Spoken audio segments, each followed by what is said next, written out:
सहनाववतु सहनौ भुनक्तु सह वीर्यं करवावहै तेजस्विनावधीतमस्तु मा विद्विषावहै। ॐ शान्तिः शान्तिः शान्तिः। पठामि संस्कृतं नित्यं वदामि संस्कृतं सदा ध्यायामि संस्कृतं सम्यक् वन्दे संस्कृतमातरं वाक्यकारं वररुचिं भाष्यकारं पतञ्जलिं पाणिनिं सूत्रकारं च प्रणतोऽस्मि मुनित्रयम्।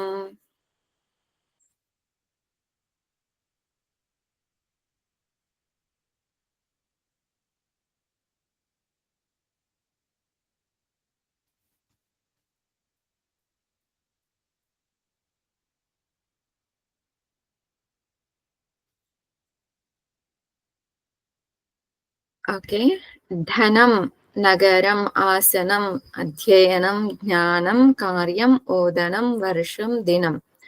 All these are what kind of shabdas? Pullinga, Strilinga, Napumsakalinga?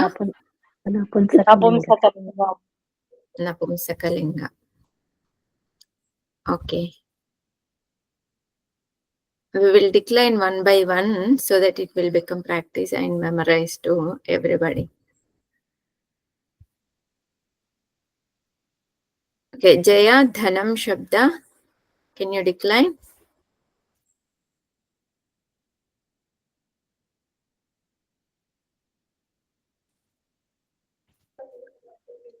Amma, okay, Amma. Dhanam, Dhane, Dhanani, Dhanam, Dhane, Dhanani, Dhanena, Dhanabhyam, Dhanaihi, Dhanaya, Dhanabhyam, Dhanebhyaha, Dhanat, Dhanabhyam, Dhanebhyaha, Dhanasya, Dhanayoho, Dhananam, Dhane, Dhane, Dhanayoho, Dhaneshu. हे धने हे धनौ हे धनाः. संबोधना प्रथमा एकवचनम हे धना. Okay, next नगरम विजया जी.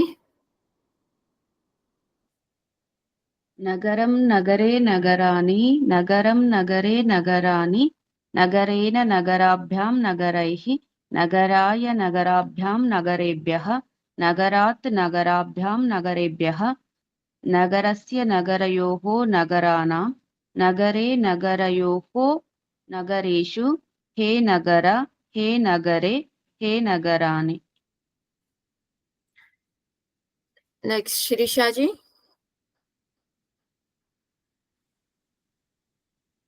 आसनम् आसने आसनानि आसनम् आसने आसनानि आसनेन आसनाभ्याम् आसनैः आसनाय आसनाभ्याम् आसनेभ्यः आसनात् आसनाभ्याम् आसनेभ्यः आसनस्य आसनयोः आसनानाम् आसने आसनयोः आसनेषु हे आसन हे आसने हे आसनानि.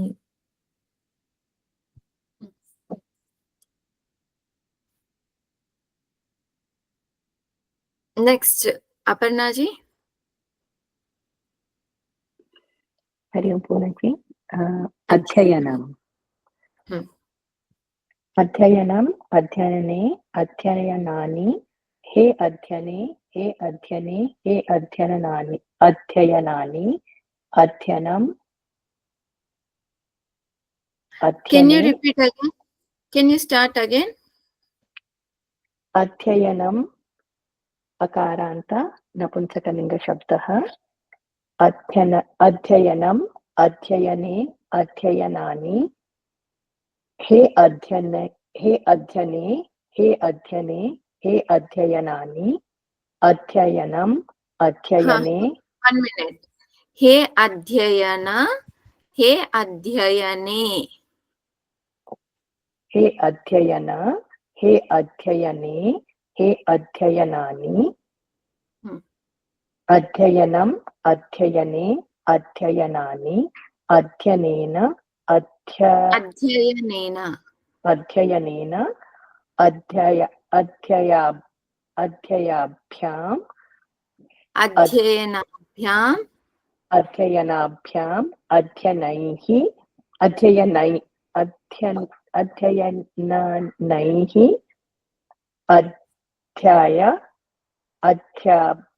अध्ययनाभ्याम् अध्ययनेभ्यः अध्ययनाय चतुर्थी अध्ययन- एकवचनम्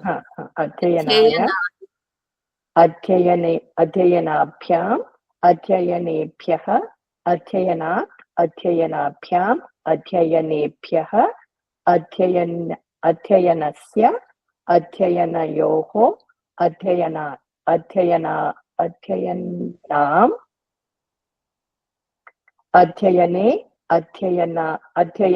अध्ययनयोः अध्ययनेषु हे संबोधन हे अध्ययन हे अध्ययने हे अध्ययनानि ओके ज्ञानम शिवानंद जी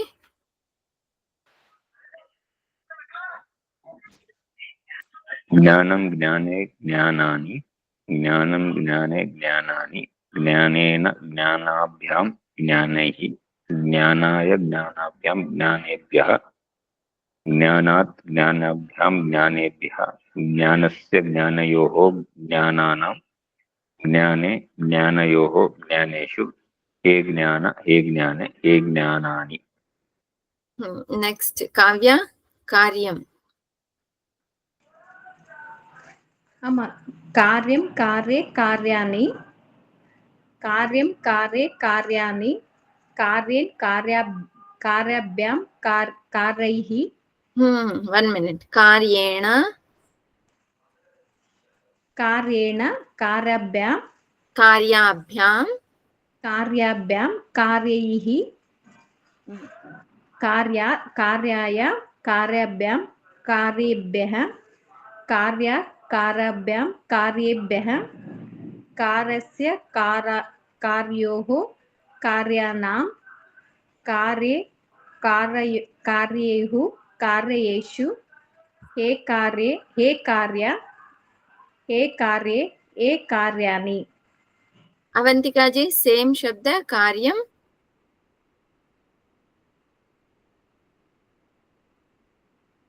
कार्ये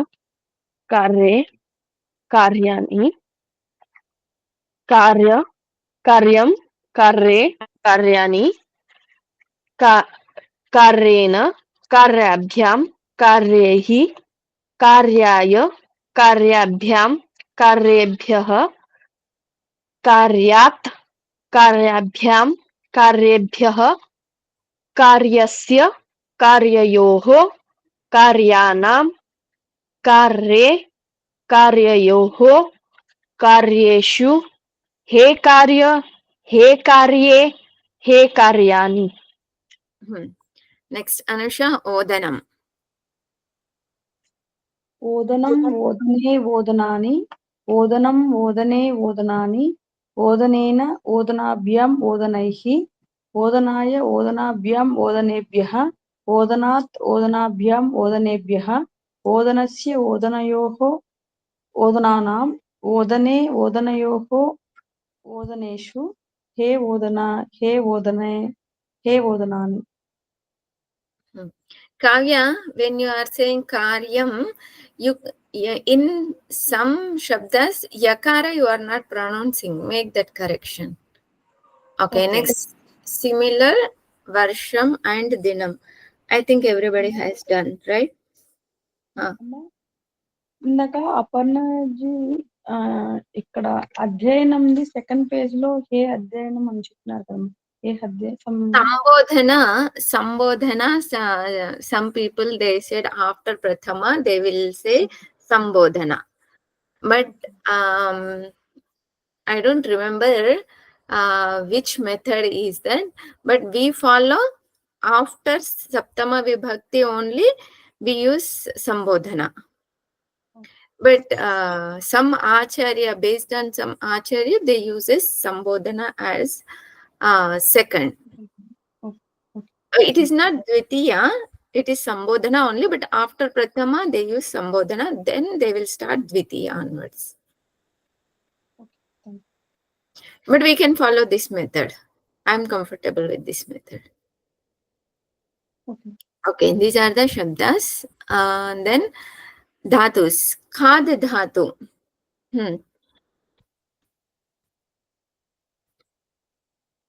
Avantika ji, Khad Dhatu.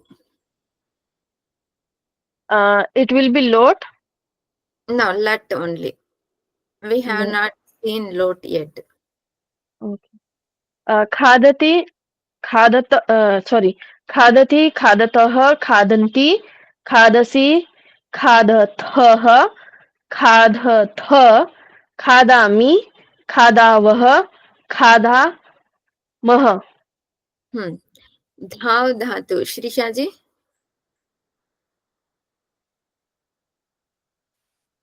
धावति धावतः धावन्ति धावसि धावतः धावत धावामि धावावः धावामः. Aparna ji, Krid Dhatu. क्रीडति क्रीडतः क्रीडन्ति क्रीडसि क्रीडतः क्रीडथ क्रीडामि क्रीडावः क्रीडामः. Shivanand ji, Chal Dhatu. चलति चलतः चलन्ति चलसि चलतः चलता चलामि चलावः चलामः. Up to this we know. Again Adhistha. Adhistha also we saw. Vijaya ji, Adhistha Dhatu.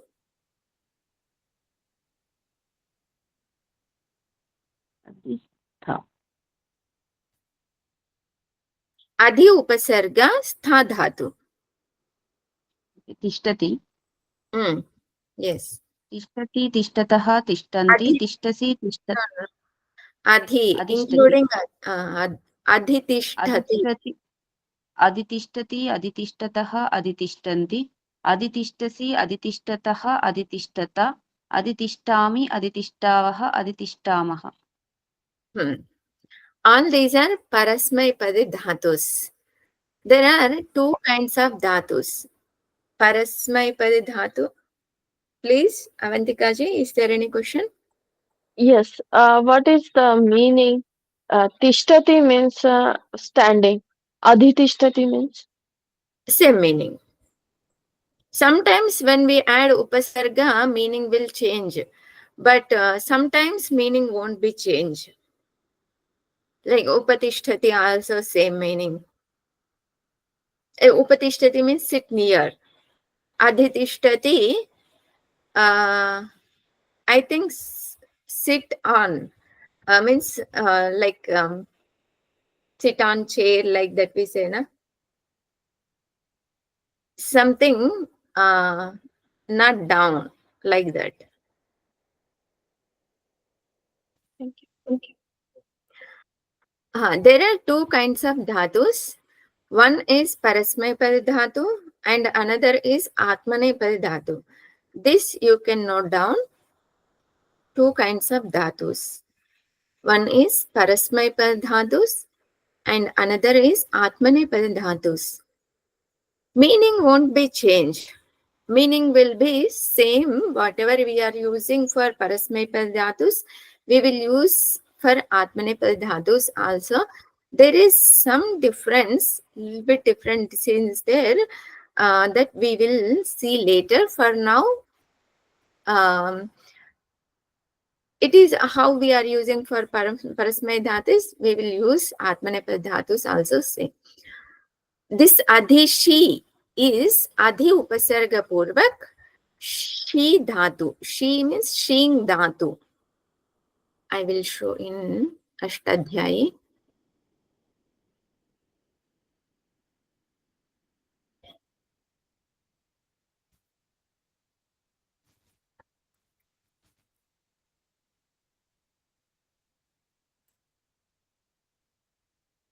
Shing swapne. When we say she dhatu, it's not original dhatu. This shing is original dhatu. The meaning is swapne. In Sanskrit, meaning is swapne. In English, to sleep. This is adadigana atmanepadi dhatu. The rupa is like this. Shete, shayate, sherate. Sheshe, shayate, shedve. Shaye, shevahe, shemahe.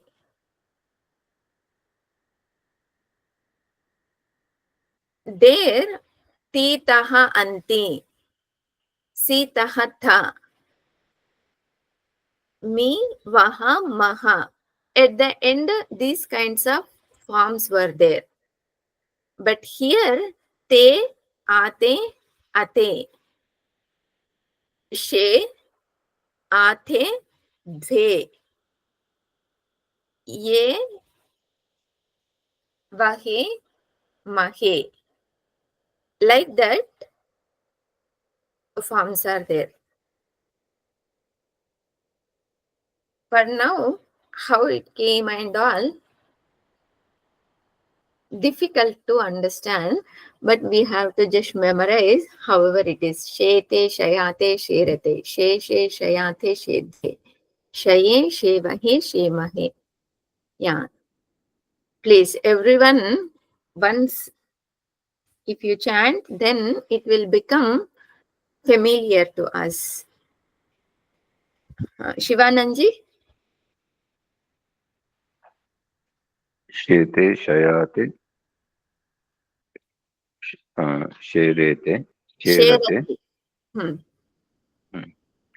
sheshe, shayathe, shedve, shaye, shevahe, shemahe. Next.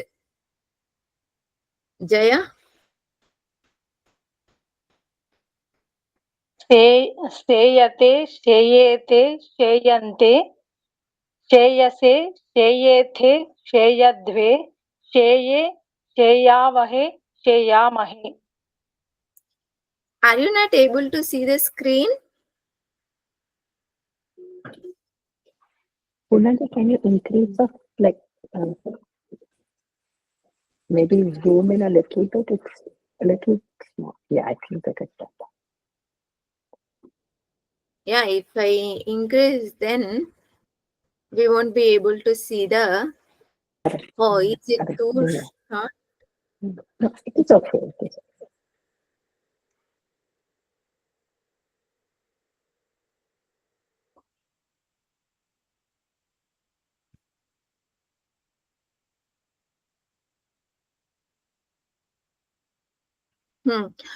Jaya, from where you are reading? అమ్మ save ధాతు లాగా చెప్పానమ్మా. సేవతే, సేవేతే, ఆత్మనేపదే save ధాతు రూపం ఉంది కదమ్మా. ఇది screen నాకు కనిపించలేదమ్మా సరిగ్గా, ఇంకా అలా చెప్పానమ్మా. చూసి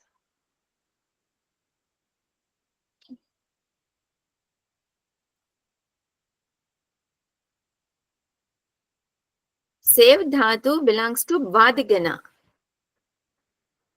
This, ఓకే అమ్మా. This is Adadigana. When Gana is different, then forms will be different. So we have to know what is the Gana. Then only we have to decline according to that Gana. Like Bhadigana, Sevate, Sevete, Sevyante, like that it will be there. But it is not Vadigana, it is Adadigana. Okay, next. Anusha? शेते शयाते शेरते शेषे शयाथे शेद्वे शये शेवहे शेमहे. Next, Aparnaji? Shete, shayate, sherate, sheshe, शयाथे शेत्वे शये शेवहे शेमहे. Vijaya ji? शेते शयाते शेरते शेषे शयाथे शेद्वे शये शेवहे शेमहे. Avantika ji? शेते शयाते शेरते शे- शेषे शयाथे शेद्वे शये शेवहे शेमहे. Kavya? आमा शेते शयाते शेरते शेषे शयते शेद्वे Shayate. शयाते शेद्वे शये Shevahe. शेवहे शेमहे. Yes. We'll go back to Adhishi. Now, can you decline without seeing Adhishi dhatu? Anybody? అమ్మ అధిశేతే అధిశేతే అధిశయాతే అధిశేరతే అధిశేషే అధిశయాథే అధిశేద్వే అధిశయే అధిశేవహే అధిశేమహే. Madhyamam Purusha Bahuvachanam. అధిశేద్వే. Adhishedve. Anybody? Without seeing.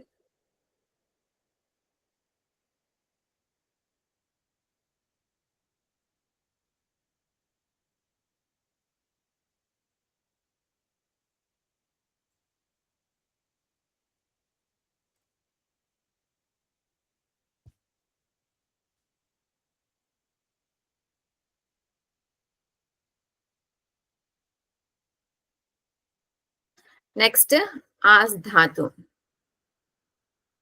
As Dhatu belongs to also Adadigana. Aste, Asate, Asate. Ase, Asathe, Adve. Ase, Asvahe, Asmahe. If you want to write on a book, then you can write whatever dhatus we are looking at. It is better to write in one place. Or if you are comfortable, you can check the Ashtadhyay app. But when you look at Ashtadhyay app, you may get confused. There are different kinds of ganas. Same dhatu will be there in 2-3 ganas sometimes. Based on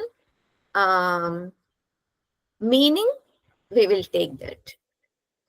Here, adhis, adhyas, adhi plus as, adhyas, as dhatu. This is adhi upasarga purvak, as dhatu.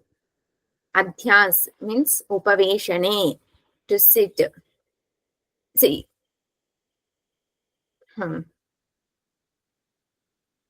So if we want to decline, adhi plus as dhatu. Shivananji, can you decline?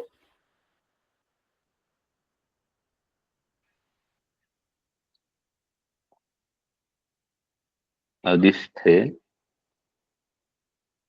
Adhi plus a. What happened there? Adhi plus a.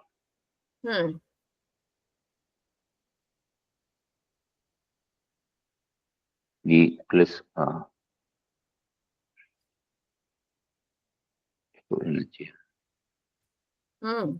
Ikah sthane. Ikah sthane yansyad achi pare satyam vishaye.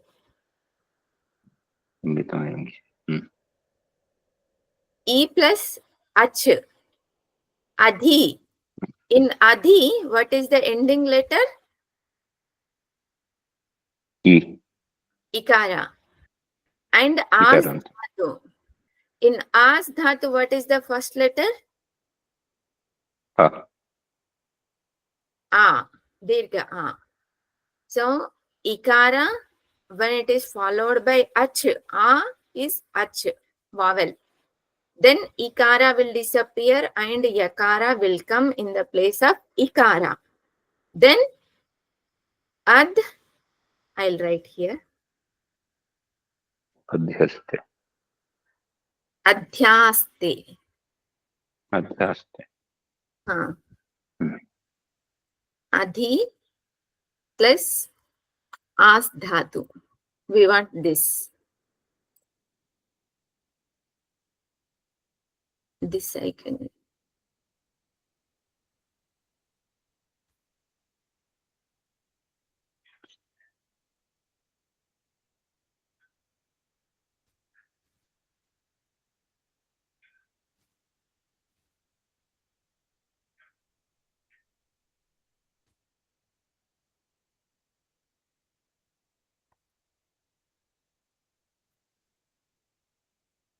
This is the adhi is upasarga and as, this is the situation.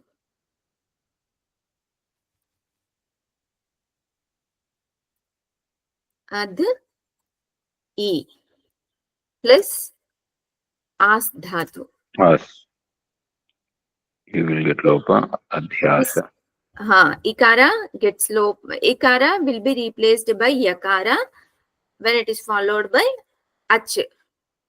So ad Yeah.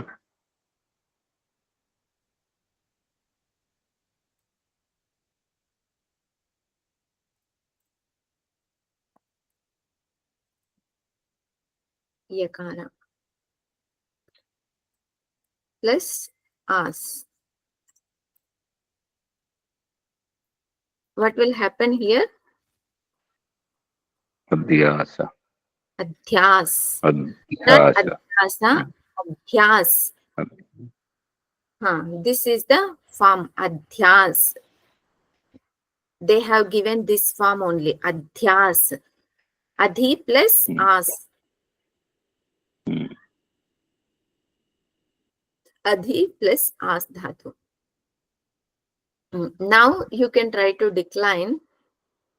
Adhi plus aste. Adhyaste. Adhyas. Adhyas.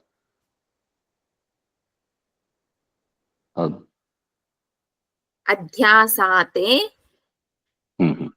Okay, I'll tell from first. Adhyaste. Adhyasate. Adhyasate. Adhyasye. Adhyasate. Adhyadhe. Adhyase. Adhyaswahe. Adhyasmahe. Yes. Avantika asti? Asti.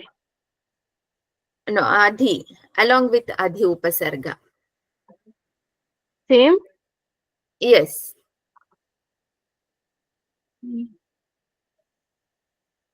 Adhi. Adhi plus aste. Asti. I'm sorry. I'm struggling to make it that. Okay. Shirisha I ji? don't know how to make that. No, see here. Here, adhi plus as dhatu. We made that as adhyas. Adhyas. With adhyas, already as dhatu is there. This is as dhatu. So at the end, te is there. Adhyas te. Adhyas te. Adhyas ate. Adhyas ate. Adhyas ate. Adhyasate. Adhyas se. Adhyas se. Adhyas athe. Adhyasathe. Adhyas adhyas dve. Adhyasatve.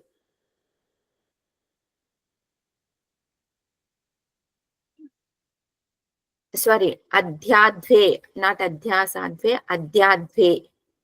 Adhyase, adhyas, a. Adhyasvam, adhyasvahe, adhyasmahe. We are just adding the adhi upasarga for as dhatu. We are using, if as dhatu is there, then we are, see, here as dhatu is there. For this as dhatu, we are adding te. Here we are adding ate. Here we are adding ate. Here se, ate, dve, se, swahe, smahe. Sorry, sa is already there. Vahe, mahe. Here also Amma, as dhatu, only ye we are Ish- adding. Huh. Amma, it should be if it is lat lakara and atmani pade, then why it's not coming ashe instead of aste? Why ashe will come? Because she comes na madhyam purusha ekvachanam. Here is the say. Say, oh, that shakara, murdhanya shakara. Huh. For murdhanya shakara, there is a sutra. It won't come all the times murdhanya shakara. Okay. Adesha pratyayoho, that sutra will make that sakara into shakara, murdhanya shakara, by that sutra. So, sometimes only we will get that. I'll show you. Here only say is there, right? Here asan chakrushe. Are you able to see this? Kartari litlakara. Yes. Madhyam purusha ekvachanam. Yes. Here you see. This is say. This is she. Say becomes she by adesha pratyayoho, by this sutra. So there are some rules. Some places it will apply, some places it is not required. When we study Laghu, all these things will become very, very clear. Why it is say, why it is she, and all. So I know only she, so I got confused. I don't know the many it's forms okay. of this. Yes, good. Lot of the things will become clear when we study Laghu. And also this Rama Shabda, like we are declining all other Shabdas. When we study Laghu, we don't need to memorize also. It will come automatically without memorizing. We will be able to remember when we know all that prakriya. It will become easy to remember. Okay. Shirishaji, can you decline the same thing? Adhi plus aste.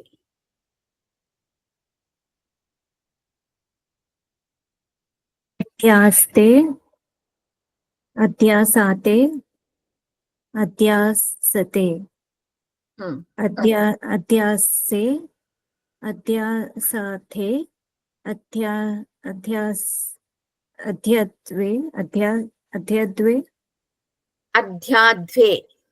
adhyadve, adhyase,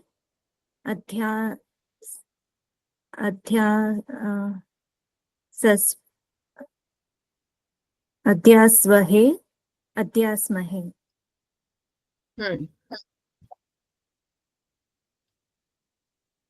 Everybody is clear? Anybody have any doubt in this?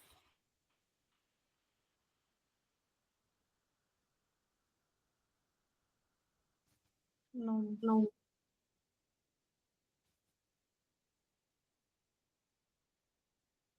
Amma, repeat once again, Amma. Adhyastadi. Okay, forms you want to repeat? Next, who did not say? Vijayaji.